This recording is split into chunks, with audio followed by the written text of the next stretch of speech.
All right, let's get into it. These colors, gorgeous. This one, skip it. I just finished sorting through the 48 2027 Sherwin-Williams Colormix Forecast and pulled out the colors that are absolutely worth your attention, where I'd use them, and frankly, the ones that I would skip because I got strong opinions on paint colors. Hi there, if you're new here, my name is Tracey, also known as Porch Daydreamer, and I've spent more than 25 years in the home improvement industry analyzing color trends. So I needed a way to classify things to make this useful for real homeowners. We'll call it my little Porch Daydreamer editorial take on the Rewild forecast. However, I'm not going through every single one of the 48 colors. I don't have enough Red Bull for that. Instead, because I know you want that color detail, I created a free guide, yes, free as me, called the 2027 Paint Color Decoder. Decoder.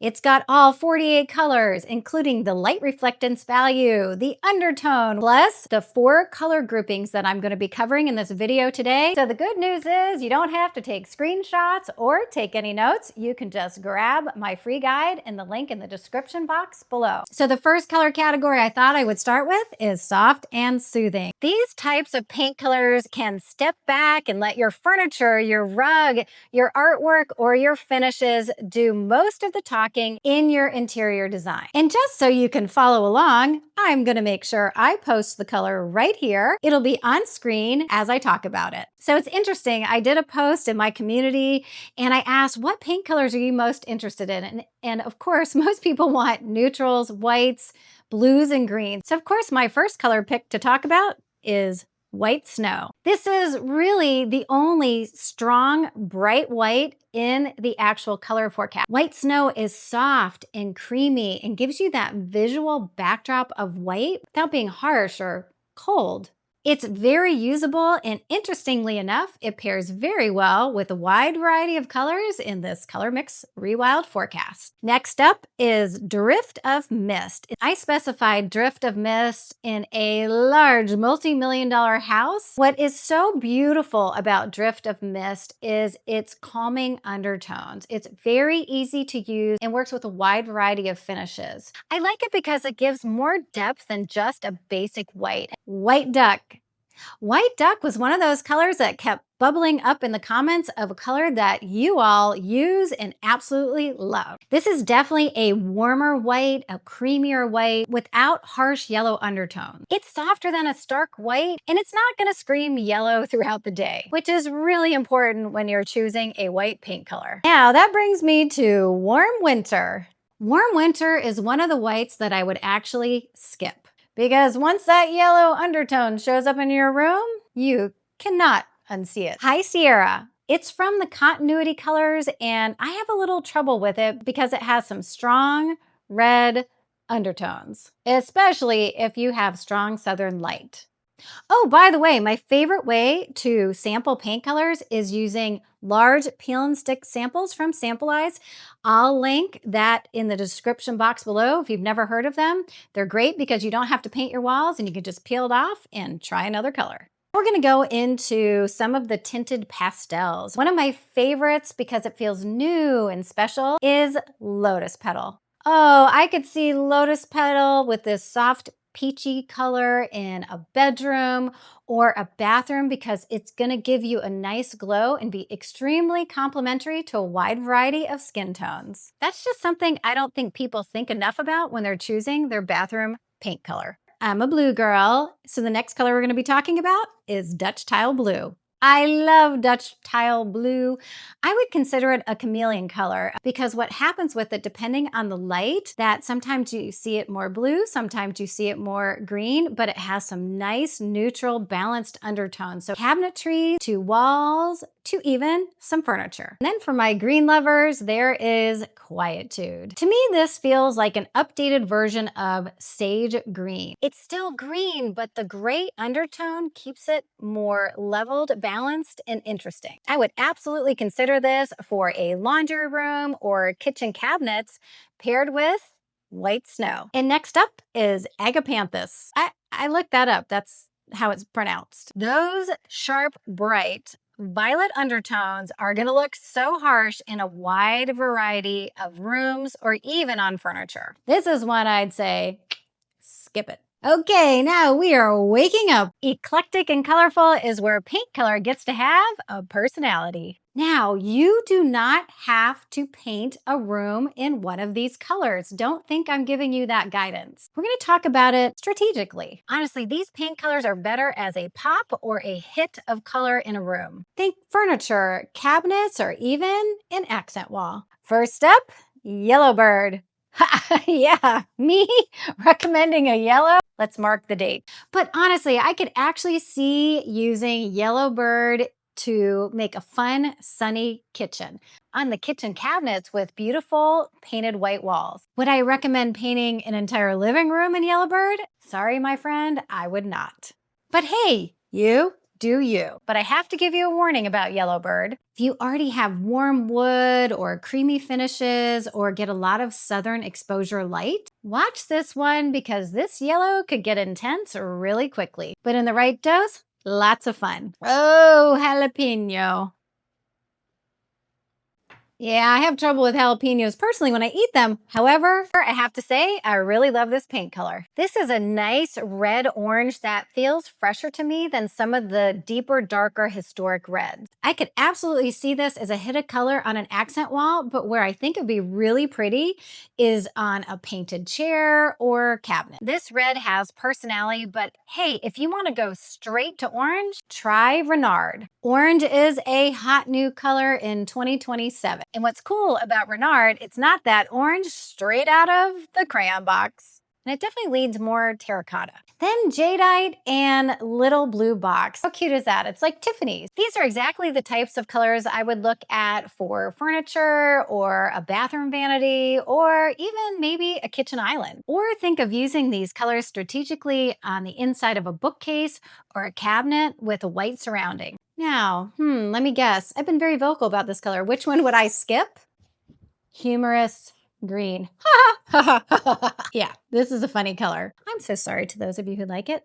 No, seriously, it has such a neon yellow-green feel. Maybe a little chair or something, but I would not recommend using this in any real application. All right, it's time to get cozy with our next color group, Rich and Rooted. Rich and rooted colors give a room depth and grounding. These colors can connect beautifully with wood, leather, stone, vintage metal finishes, more traditional or heritage-inspired rooms. Also, these colors can be used in modern settings to create architectural depth. So let's start with the color I would skip. Steely gray feels like millennial gray. As I told you in my last forecast, all those cool grays are out. If you use this color, your room will instantly look dated in 2027 and beyond. I'm definitely ready for a gray that's a whole lot more interesting. Taiga. Well, is it a gray? Is it a green? Is it a blue? This is one of those other chameleon colors that I predicted might just be the 2027 Sherwin-Williams Color of the Year. So hey, like and subscribe. Come back for my next video in this 2027 paint color series where I will do a full deep dive on the Sherwin-Williams Color of the Year. I'll tell you exactly how to pair it with other colors and how to use it in your home. Not only is this color gorgeous, but it's also very well balanced. It doesn't have any harsh undertones, and this gray, blue, green, and different colors within the color will get pulled out depending on the light that it's in. And that's really what makes it interesting. It's not just one flat color. I see Taiga on a 2/3 wall of board and batten paired with white walls on the upper third. I see Taiga being used in cabinetry.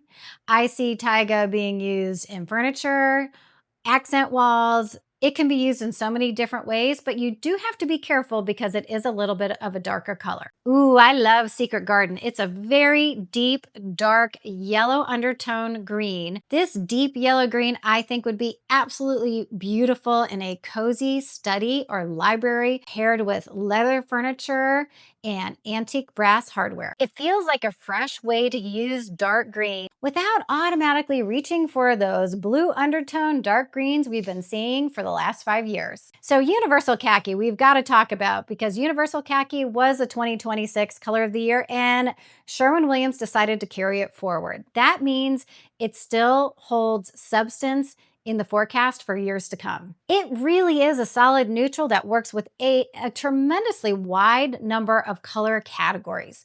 You can see my full rundown in this video and look at all the different color combinations I put together and my favorite white trims that go with each one. And my last pick in this rich and rooted color category is Red Barn. It's a classic. I love Red Barn specifically for kitchen cabinetry, furniture, or as an accent wall. Would I recommend using Red Barn in a whole room? Well, I can tell you I've made that mistake before and ended up painting a color similar to Universal Khaki. Renwick Golden Oak. Sherwin-Williams featured this color in a room in their Colormix Forecast lookbook.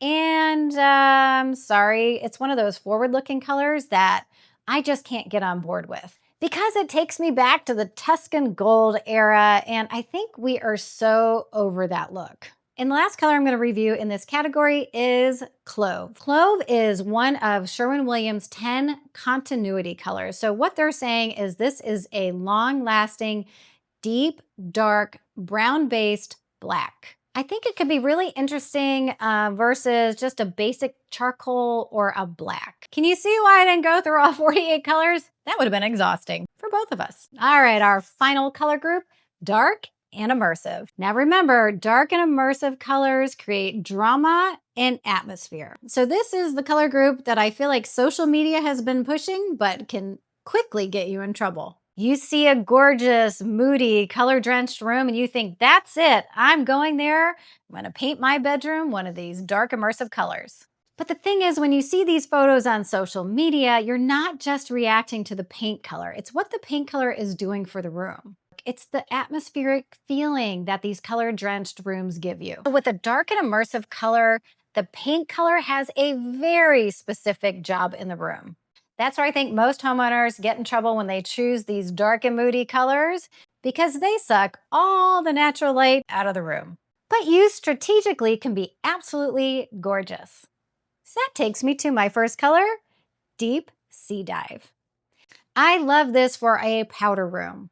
A powder room is exactly where you can take a color risk and create a completely different atmosphere versus the other rooms in your home.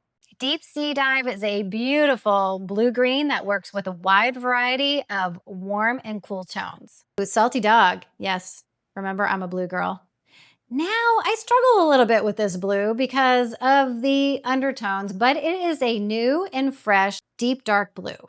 I like this for kitchen cabinetry or a bathroom vanity. It gives you the feeling of navy cabinetry, but with a fresh new take that doesn't look like those old navies of the past. Next up is Cascades. This color has been around for a little while and I really like it. It is deep and it is dark, but it's kind of a green-black that I think could look really cool on a front door. I'd like this color in a setback nook or in the back of a bookcase to highlight architectural detail without taking any of the color out of the room. Then we have Forged Steel and Caviar. This is a direction I'd start looking as an alternative to those dated, cool blue dark grays and really cold blacks.